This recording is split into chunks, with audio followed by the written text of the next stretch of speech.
I'm always worried about somebody coming in my house and hurting my family, but I'm always on guard, and I'm ready for anything at any time. I used to be able to determine combat zone and home, but now to me, everything's combat zone. It's a pretty ugly thing. You always think someone's out to get you, and you're 2 steps ahead of them. You're ready and just waiting. And that's because of the PTSD. Something I got taken in the morning. PTSD is no joke. And if you got it, you'll understand exactly what I'm saying. We're getting ready to drop some rounds right inside that valley there. Keep eyes on and continue to engage.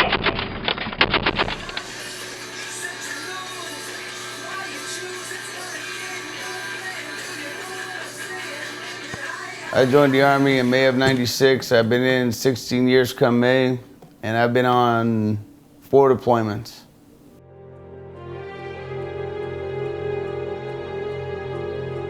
Well, the COP that I was at, it was called Combat Outpost Honaker Miracle. We were down in the Garnhall Valley, surrounded by mountains, and over to the left-hand side of us where I was, my motor pool was at, it was Pakistan. And every day was a fight for survival. You just didn't know when it was coming, but you knew it was coming. 1st of May, I got a briefing around 11:30 on what was gonna happen that following morning. I came back, briefed my soldiers, prepared for battle. Our main objective was to man the front gate. Anybody come through that front gate, they were dead. All of a sudden, we hear one whistle. First round lands on the left-hand side of us. It knocks me and all my guys on our backs. We jump up. The second round came in, hit one of the fuel tanks on the 22-ton crane, instantly just blew it up, caught the motor pool on fire. The last mortar round, an RPG recoilless round, landed 6 to 8 feet in front of me and my guys. It blew me down first, and then 5 to 6 of my guys got hurt, and 2 of them seriously wounded, and one of them being me and PFC Ricks. He almost died. So when I heard about my husband, I was in shock and I started crying and I ran out of the room. At that point, I had no idea how bad it was or wasn't. I just knew he got out of, I think it was his 2nd surgery at the time. I was a wreck for a while. My injuries, I got wounded in the penis and my right thigh. I took, can't give you an exact number of shrapnel. I had a hole the size of my fist in my right thigh, and my penis was split right down the middle for stomach to the rim of the head. And, you know, that's my manhood. When I first came to in the infirmary out in Cobb Honaker in the Pesh Valley, where I was out there with Gun Dogs Delta Company, I just couldn't believe it. I was hysterical, just in shock. And me and my wife were always thinking about having a 3rd kid, so that's a no-go, it's over. My whole world was flipped upside down. It had done a total 360. Felt like I was useless. I had no job, I had no soldiers. I couldn't function, couldn't think on my own, I couldn't walk on my own. I had to have help in and out of the bathtub, on and off the toilet. One of the hard things I've ever had to go through. I think about my wife and kids.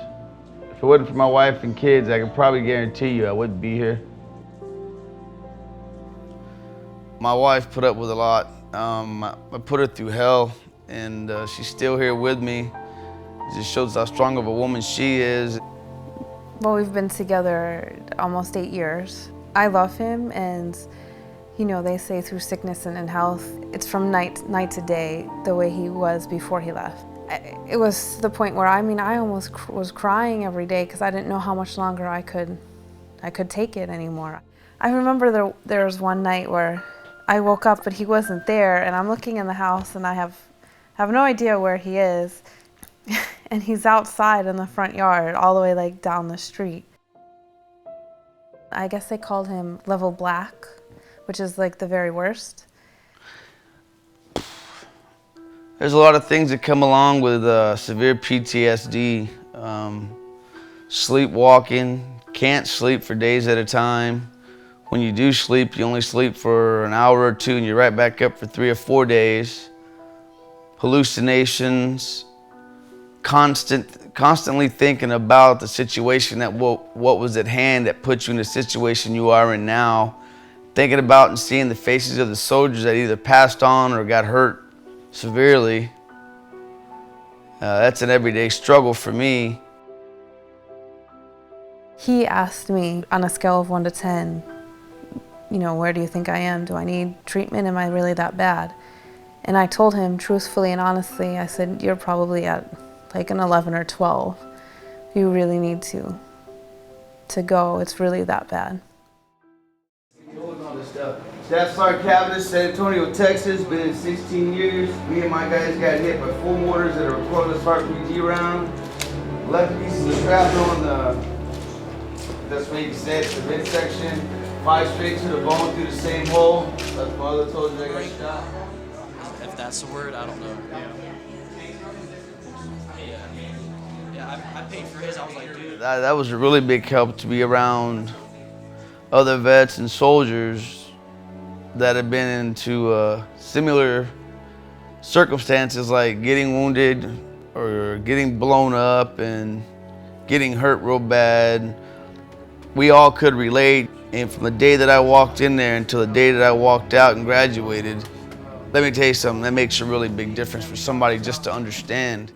That treatment, being around those guys that have been through similar situations, it's one of the best things ever. Legitimate, you know, hey, you know, this happened, but 2 or 3 other people just didn't. I used to blame myself all the time for them soldiers getting hurt and almost coming to death, but I also got to realize I was the first one to get hit, and I also got to understand and tell myself that it wasn't my fault, because I did everything I could to keep my soldiers safe, and I was the first one to get blown down. So that's another part that keeps me going. I think that helps me move along sometimes.